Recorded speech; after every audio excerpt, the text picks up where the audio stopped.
संकष्टनाशन गणेश स्तोत्रम।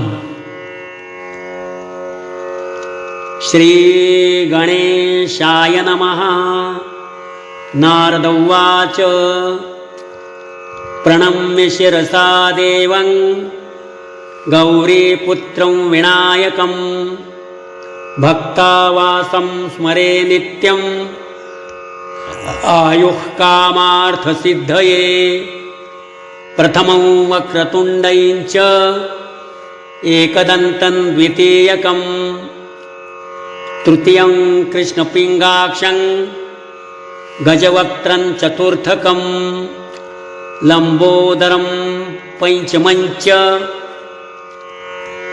षष्ठं विकटमेव च सप्तमं विघ्नराजेन्द्र धूम्रवर्णं तथाष्टकं नवमं भालचन्द्रं च दशमं तु विनायकम् एकादशं गणपतिं द्वादशं तु गजाननं द्वादशैतानि नामानि त्रिसन्ध्यै यः पठे नरः न च विघ्नभयं तस्य सर्वसिद्धिं करं प्रभो।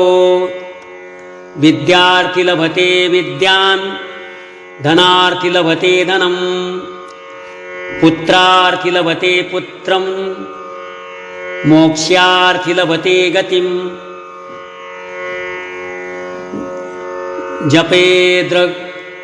जपेद्गणपतिस्तोत्रं षड्भिर्मासैः फलं लभेत्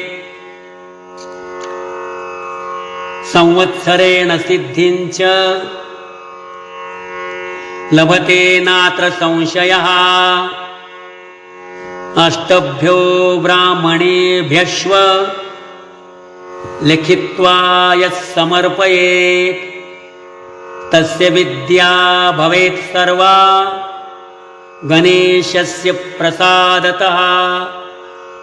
इति श्रीनारदपुराणे संकष्टनाशन गणेशस्तोत्रं सम्पूर्णम्।